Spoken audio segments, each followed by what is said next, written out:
بسم اللہ الرحمن الرحیم 170 ہجری بمطابق 782 عیسوی کو خلیفہ ہارون الرشید کی شادی اپنی چچا زاد زبیدہ سے ہوئی۔ زبیدہ خوبصورتی اور ذہانت کے لحاظ سے اپنی مثال آپ تھی۔ ملکہ زبیدہ نے جلد ہی دربار خلافت میں بھی اپنا مقام بنا لیا، جس کی وجہ سے بڑے بڑے مسئلوں میں ملکہ سے مشورہ لیا جانے لگا۔ بغداد میں ہر طرف ملکہ کی شہرت کا طوطی بولنے لگا۔ یہ وہی ملکہ زبیدہ بنت جعفر ہے جس نے اہل مکہ کے درپیش مسائل اور پانی کی قلت کو دیکھا تو اس نے میدان عرفات اور شہر مکہ کو پانی پہنچانے کے لیے ایک نہر بنوائی، جو بعد میں نہر زبیدہ کے نام سے مشہور ہوئی۔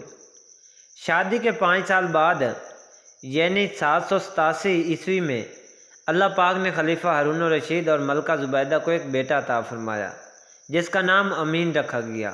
ٹھیک 1 سال بعد خلیفہ ہارون الرشید کا اپنی کنیز مراجل سے ایک لڑکا پیدا ہوا جس کا نام مامون رکھا گیا۔ یہ کنیز خراسان کے گورنر علی ابن عیسیٰ نے خلیفہ کو خوش کرنے کے لیے تحفے میں دی تھی۔ مامون کی پیدائش کے چند ماہ بعد ہی اس کی ماں یعنی کنیز مراجل اپنے خالق حقیقی سے جا ملی۔ جب یہ بچے 5 سال کے ہوئے تو خلیفہ نے ملکہ زبیدہ کے بیٹے امین اور مراجل کے بیٹے مامون دونوں کو ایک ہی مدرسے میں تعلیم و تربیت کے لیے بھیج دیا۔ کچھ سالوں بعد خلیفہ اپنے خاص وزیروں کو لے کر اپنے بچوں کے مدرسے کی طرف ان سے ملنے کے لیے گیا۔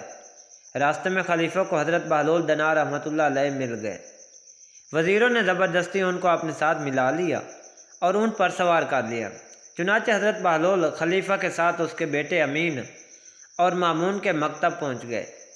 مکتب پہنچ کر خلیفہ نے استاد سے اپنے بچوں کی تعلیم، تربیت اور ذہانت کے بارے میں دریافت کیا تو بچوں کے استاد محترم کہنے لگے، عالی جان، آپ کا بیٹا امین عورتوں کی سردار ملکہ زبیدہ جیسی ہوشیار اور عقل مند خاتون کا بیٹا ہے، لیکن وہ کند ذہن ہے، اسے کچھ بھی جلد سمجھ نہیں آتا، جبکہ مامون جو کہ کنیز کا بیٹا ہے وہ بہت ذہین، دانش مند اور باوقار ہے۔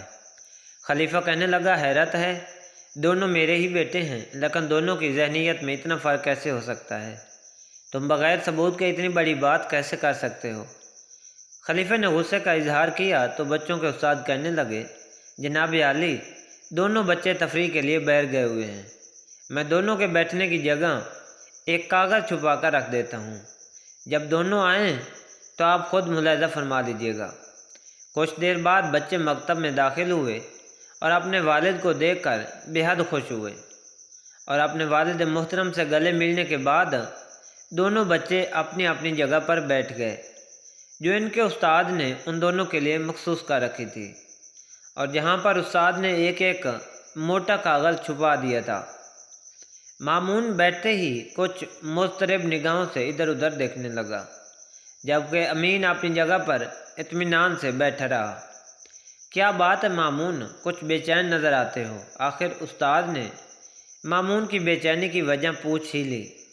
استاد محترم، میں اپنے بیٹھنے کی جگہ میں کچھ تبدیلی محسوس کرتا ہوں مگر سمجھ نہیں پا رہا، ایسا لگتا ہے جیسے میری جگہ کاغذ بھر اوپر ہو گئی ہے یا چھت کاغذ بھر نیچے ہو گئی ہے۔ امین، کیا تمہیں بھی کوئی تبدیلی محسوس ہو رہی ہے؟ امین نے جواب دیا، نہیں استاد محترم۔ خلیفہ تو جیسے دم بخود ہو کر رہ گیا اور سر کو پکڑ کر بیٹھ گیا۔ حضرت بہلول بھی یہ منظر دیکھ رہے تھے۔ بچوں کے استاد بولے، عالی جان، اگر اجازت ہو تو دوسرے کمرے میں چلتے ہیں۔ وہ بچوں کو ادھر چھوڑ کر دوسرے کمرے میں چلے گئے۔ خلیفہ نے حیرت زدہ ہو کر کہا، آخر کیا ماجرا ہے؟ امین کی ماں زبیدہ عرب کی ذہین ترین عورتوں میں سے ہے، اس کا کوئی مقابلہ نہیں مگر اس کا بیٹا۔ آخر بہلول جو تب سے خاموش کھڑے تھے بول پڑے، عالی جان، اگر اجازت دیں تو میں اس کا سبب بیان کروں؟ ہاں ہاں ضرور کرو۔ خلیفہ بہلول کی طرف متوجہ ہوا۔ اولاد کی دانش مندی اور ذہانت کے 2 بڑے سبب ہوتے ہیں۔ خلیفہ دلچسپی سے حضرت بہلول کی بات سننے لگا۔ حضرت بہلول کہنے لگے کہ اولاد کی ذہانت، پھرتی اور دانش مندی کا پہلا سبب یہ ہے کہ عورت اور مرد کے درمیان فطری رغبت اور خواہش ہو تو ان کی اولاد ہوشیار، ذہین اور دانش مند ہوتی ہے۔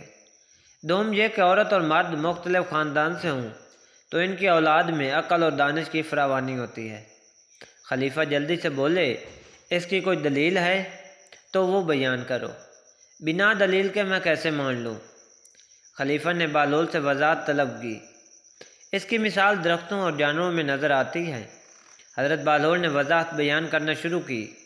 اگر پھل کے درخت میں کسی دوسرے پھل کے درخت کا پیوند لگا دیا جائے تو نہایت لذیذ اور عمدہ پھل پیدا ہوتے ہیں۔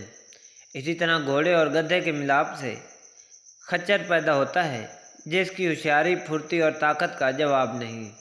اب عالیجہ ہم سمجھ سکتے ہیں کہ امین میں جو ذہانت کی کمی محسوس ہوتی ہے اس کی وجہ اس کی والدہ اور آپ کی رشتہ داری ہے، جبکہ مامون کی ماں دوسرے قبیلے سے تعلق رکھتی تھی۔